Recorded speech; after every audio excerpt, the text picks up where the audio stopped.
అందరికీ వందనాలు. ఈ ఆరోగ్య అద్భుతాలు శీర్షిక 3వ మాసంలో మనం ఈరోజు ప్రవేశిస్తున్నాము. గత 2 మాసాలుగా వివిధ ఆరోగ్య అంశాలపై మనము చర్చించుకున్నాము. ఈ నెల మొదటి 8 రోజులు మనము జీవనశైలికి సంబంధించిన వివిధ వ్యాధులు, వాటిని ఎలా మనము నివారించాలి, మనం చేయాల్సిన పనులేంటో ఈ ఎపిసోడ్లో చూద్దాం. మీరు జీవనశైలి వ్యాధులకు గురవుతున్నారా? మీరు వాటిని నివారించుకోవాలని ఎన్నో రోజుల నుంచి ఎదురు చూస్తున్నారా? దానికి సమాధానం మీరు ఈరోజు పొందగలుగుతారు. అసలు జీవనశైలి వ్యాధులు అంటే ఏంటి? వాటి వల్ల మనము ఎలాంటి అనారోగ్యాలకు పాలవుతున్నామో చూద్దాం. మన పూర్వీకులు సూర్యుడికి ఆధారిత జీవనశైలిని పాటించడం వల్ల వారు ఆరోగ్యంగా ఉల్లాసంగా ఉండేవారు. కానీ మనము దానికి పూర్తిగా విరుద్ధంగా ఈ రోజుల్లో మన జీవనశైలి మారిపోయింది. పూర్వీకులు సూర్యుడితో పాటు నిద్రలేచి వారి నిత్యావసర పనులు చేసుకొని మళ్ళీ సాయంత్రం కల్లా వాళ్ళ పనులన్నీ ముగించుకొని సూర్యుడు మునిగే ముందే ఆహారం తీసుకొని నిద్రపోయేవాళ్ళు. దీనివల్ల వారి ఆరోగ్యం చాలా అద్భుతంగా ఉండేది. కానీ నేడు దానికి వ్యతిరేకంగా లేటుగా లేవడము, ఫాస్ట్ ఫుడ్ తినడము, ప్రాసెస్డ్ ఫుడ్ తినడము, శారీరక శ్రమ లేదు, దాంతోపాటు నిద్రలేమి, ఒత్తిడి, ఇలాంటి కారణాల వల్ల మన జీవనశైలి వ్యాధులు మనకు వస్తున్నాయి. జీవనశైలి వ్యాధులను నివారించుకోవడానికి ఒకే ఒక మార్గము మన జీవనశైలిని మార్చుకోవడమే. జీవనశైలిలో అధిక రక్తపోటు, డయాబెటీసు, గుండెకు సంబంధించిన వ్యాధులు, ఒబేసిటీ, తర్వాత మానసిక వ్యాధులు కూడా ఉన్నాయి. ఈ వ్యాధులను నివారించుకోవడానికి మనము జీవనశైలిని మార్చుకోవాలి. ప్రాకృతిక ఆహార పదార్థాలు తిని శారీరక శ్రమ చేస్తూ మన ఒత్తిడిని తగ్గిస్తే మనము దీనికి సమాధానంగా ఉంటాము. దానికి మనము ప్రతిరోజు జీవనశైలిని మార్చడంతో పాటు యోగా, ప్రాణాయామము, ఆహార నియమావళిలో మార్పులు చేస్తే కానీ మనము ఆరోగ్యంగా ఉండలేము. మీకు అందరికీ తెలుసు, ఆరోగ్యం ధన సంపద అంటే ఆరోగ్యమే మహాభాగ్యం. అంతకంట మించిన సంపద మరేదీ లేదు. ఆరోగ్యం యొక్క ప్రాధాన్యత తెలుసుకోవాలంటే మీరు ఒకసారి ఆసుపత్రులకు వెళ్ళండి, అక్కడ ఉన్న రోగులను గమనించండి, వారు ఎంత బాధపడుతున్నారో మీకు తెలుస్తుంది. అప్పుడు మీకు ఆరోగ్యం యొక్క ప్రాధాన్యత తెలుస్తుంది. ఇప్పుడు దానిని ఎలా నివారించుకోవాలో యోగా, ప్రాణాయామం వల్ల నేర్చుకుందాం. ముఖ్యమైన కారణము మన ఆహార నియమావళిని మార్చుకోవాలి. రెండోది శారీరక శ్రమ చేయాలి. కానీ నేడు శారీరక శ్రమ చేయడానికి సమయం లేదంటున్నారు. అందుకని తక్కువ సమయంలో ఆరోగ్యాన్ని ఎలాగా కాపాడుకోవాలో చూద్దాం. ఫస్ట్ మనము ప్రాణాయామము, ఆసనము, ధ్యానం వల్ల ప్రతిరోజు ఈ 3 టాపిక్స్పై చర్చించి ఆరోగ్యంలో జీవనశైలిలో మార్పులు ఎలా చేసుకోవాలో నేర్చుకుందాం. దానికి ఆసనాల్లో ఒకటి చిన్న చిన్న ఆసనాలు చేసుకోవచ్చు. దాంట్లో జస్ట్ ఇలా వివిధ నాడీ వ్యవస్థను ఈజ్ చేసుకోవడానికి పిడికిలి బిగించి తిప్పటం కానీ, మెడకు సంబంధించిన చిన్న చిన్న వ్యాయామాలు, ఆసనాలు, ఇలా ఇలాంటి గుండెకు వ్యాపించడం వల్ల మన రక్త ప్రసరణ పెరిగి మన ఆరోగ్యం కూడా బాగవుతుంది. ఇలా ఊపిరి తీస్తూ వ్యాకోచించి ముందుకు వెనకాల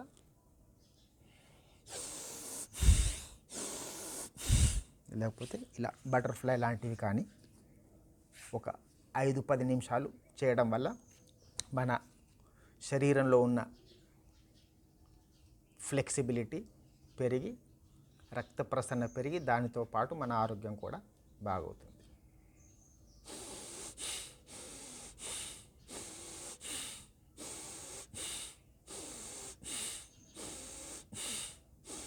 అంటే రకరకాల ఆసనాలు చేసి దాన్ని మనం మన శారీరక శ్రమను పెంచవచ్చు.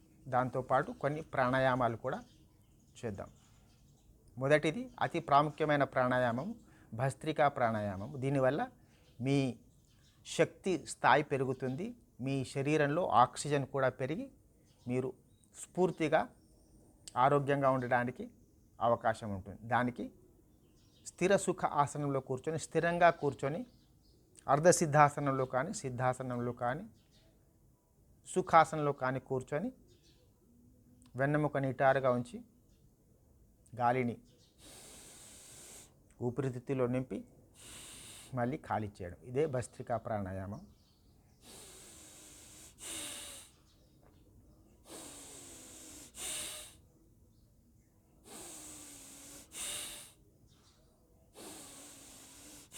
ఇలా 2 నుంచి 5 నిమిషాలు భస్త్రికా చేయడం వల్ల మీకు రోజంతా అవసరమైన శక్తి మీ శరీరంలోకి పోగవుతుంది.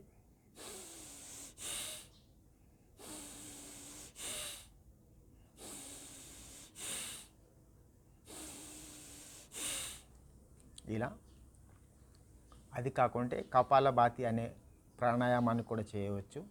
కపాలభాతి అంటే గాలిని ముక్కు ద్వారా బలవంతంగా నెట్టివేయడం.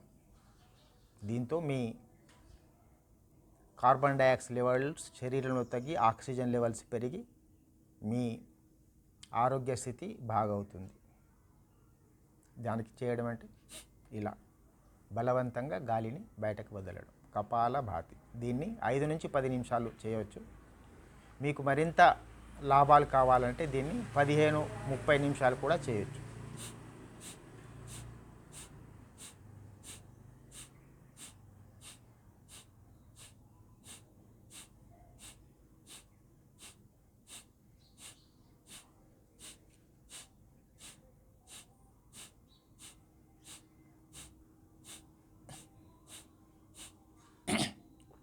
అధిక రక్తపోటు ఉన్నవాళ్ళు, హృదయ సంబంధిత వ్యాధులు ఉన్నవారు దీనిని నిదానంగా చేయాలి. ఇవే దీంట్లో మెలకువలు.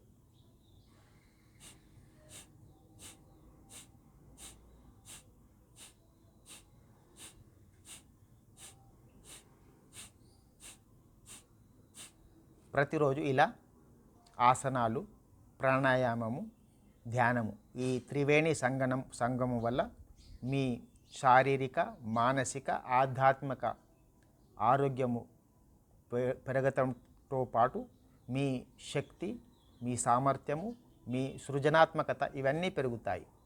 దాంతోపాటు ఆరోగ్యం అవుతుంది. ఆరోగ్యంతో మీరు సిరి సంపదలతో తులతూగుతారు. దానికి ధ్యానము కూడా అతి ముఖ్యమైనది. ధ్యానం ఎలా చేయాలంటే స్థిర సుఖ ఆసనంలో కూర్చొని వెన్నెముక నిటారుగా ఉంచి కళ్ళు మూసి ఉంచి శ్వాస పైన ధ్యాస పెట్టడం. చాలా సింపుల్, ఇది చాలా సరళమైనది. దీన్ని మనము సంక్లిష్టం చేయొద్దు.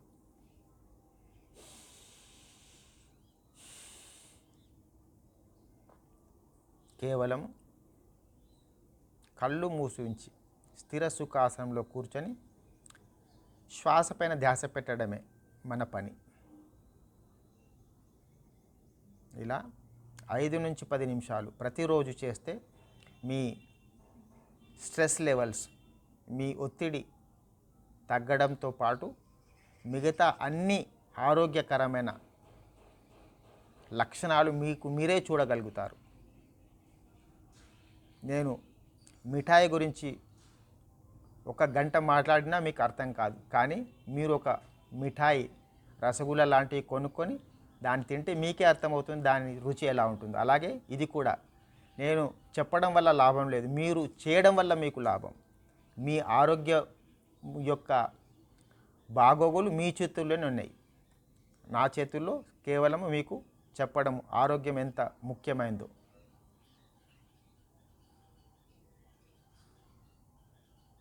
ఇలా శ్వాసపైన ధ్యాస పెడుతూ 5 నుంచి 10 నిమిషాలు ప్రతిరోజు ధ్యానం చేయాలి.